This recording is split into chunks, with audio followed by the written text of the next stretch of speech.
राजनीति में कब कौन सा दांव चला जाए इसका अंदाजा शायद खुद नेता भी नहीं लगा पाते हैं। सोचिए, एक उम्मीदवार पूरे शक्ति प्रदर्शन के साथ नामांकन दाखिल करे, मुख्यमंत्री उसके साथ मौजूद हो, पार्टी जीत का दावा कर रही हो और फिर महज 24 घंटे के भीतर उसी उम्मीदवार का टिकट बदल दिया जाए। आखिर ऐसा क्या हुआ कि अनुशासन और तय रणनीति के लिए पहचानी जाने वाली बीजेपी को अपना ही उम्मीदवार बदलना पड़ा? क्या सिर्फ पारिवारिक कारण इसकी वजह है या फिर इसके पीछे कोई बड़ी चुनावी रणनीति छिपी है?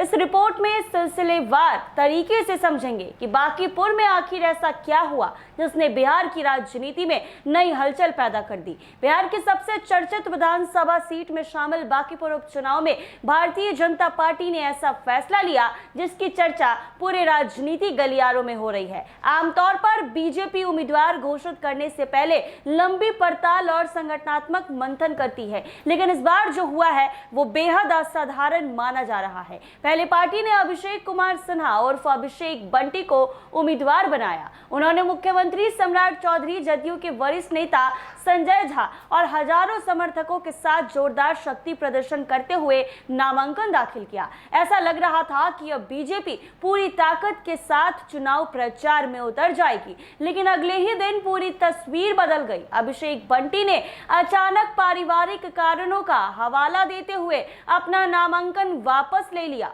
इसके तुरंत बाद बीजेपी के राष्ट्रीय महासचिव अरुण सिंह ने नई सूची जारी कर नीरज कुमार सिन्हा को पार्टी का अधिकृत उम्मीदवार घोषित कर दिया।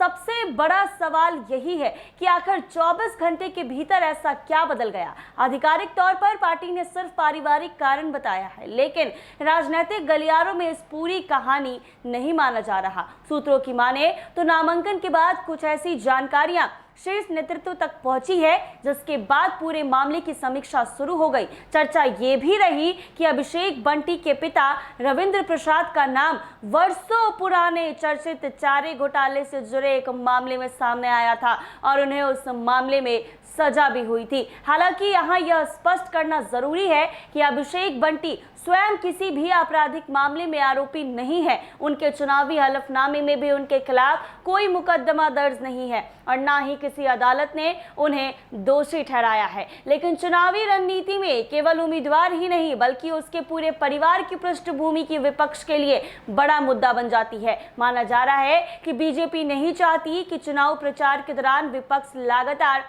इस मुद्दे को उठाकर नैरेटिव अपने पक्ष में कर ले। दरअसल इस बार बांकीपुर का मुकाबला सामान्य नहीं है। जनसुराज के संस्थापक प्रशांत किशोर खुद चुनाव मैदान में हैं और लगातार घर घर जनसंपर्क कर रहे हैं। वो इस चुनाव को बिहार सरकार के खिलाफ जनमत संग्रह की तरह पेश करने की कोशिश कर रहे हैं। ऐसे में बीजेपी किसी भी तरह का चुनावी जोखिम लेने के मूड में नहीं दिखी। राजनीतिक जानकारों का मानना है कि पार्टी को ऐसा उम्मीदवार चाहिए था जिस पर विपक्ष के लिए हमला करना आसान ना हो। नामांकन के बाद विपक्ष ने भी अभिषेक बंटी की राजनीतिक प्रोफाइल को लेकर सवाल उठाने शुरू कर दिए थे। राजनीति केवल वोटों का खेल नहीं होता बल्कि नैरेटिव का भी खेल होती है। माना जा रहा है कि बीजेपी ने शुरुआती संकेत को गंभीरता से लिया और विपक्ष को बड़ा मुद्दा मिलने से पहले ही फैसला बदल दिया। सूत्रों के मुताबिक पार्टी संगठन के भीतर भी अलग अलग तरह के फीडबैक आने लगे थे। कुछ स्थानीय नेता और कार्यकर्ताओं की ओर से यह संदेश गया कि मुकाबला आसान नहीं और प्रशांत किशोर जैसे हाई प्रोफाइल उम्मीदवार के सामने ज्यादा व्यापक स्वीकार्यता वाला चेहरा उतारना बेहतर होगा। बताया जाता है कि संगठन और वैचारिक स्तर पर भी चुनावी स्थिति की समीक्षा की गई है। इसके बाद मामला दिल्ली पहुंचा, जहां केंद्रीय नेतृत्व ने पूरी रिपोर्ट का आकलन किया और उम्मीदवार बदलने का फैसला ले लिया। अब सवाल उठता है कि आखिर नीरज कुमार सिन्हा को ही क्यों चुना गया। राजनीतिक विश्लेषकों के मुताबिक इसके पीछे दो बड़ी वजह है। पहली, सामाजिक समीकरण।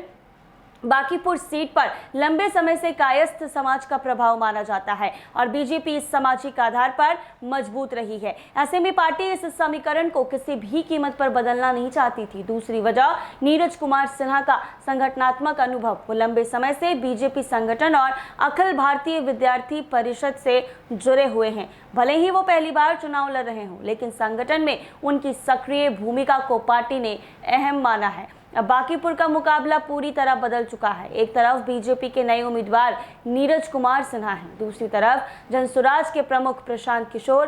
पूरी तरह राजनीतिक सूत्रों का कहना है कि इतना बड़ा फैसला केवल प्रदेश स्तर पर नहीं लिया जा सकता। जैसे जैसे बांकीपुर की चुनावी स्थिति की रिपोर्ट दिल्ली पहुंची, केंद्रीय नेतृत्व ने पूरे मामले की समीक्षा शुरू कर दी। बताया जाता है कि पार्टी ने यह आकलन किया है कि बांकीपुर जैसी प्रतिष्ठित सीट पर किसी भी प्रकार का जोखिम लेना उचित नहीं होगा। इसके बाद केंद्रीय नेतृत्व ने नया उम्मीदवार उतारने का फैसला किया और सम्मानजनक तरीके से अभिषेक बंटी से नामांकन वापस लेने का अनुरोध किया। यानी फैसला अचानक जरूर दिखा, लेकिन उसके पीछे पूरी राजनीतिक गणना काम कर रही थी। बता दें कि मैदान में है, वहीं राष्ट्रीय जनता दल ने भी अपना उम्मीदवार उतार दिया है, जिससे मुकाबला त्रिकोणीय हो गया है। यानी अब यह सिर्फ एक विधानसभा सीट का चुनाव नहीं, बल्कि राजनीतिक प्रतिष्ठा की लड़ाई बन चुकी है। अगर बीजेपी यहां जीतती है तो कहा जाएगा कि आखिर समय में लिया गया फैसला मास्टर स्ट्रोक साबित हुआ, लेकिन अगर नतीजा उल्टा आता है तो विपक्ष इसे बीजेपी की रणनीतिक चूक और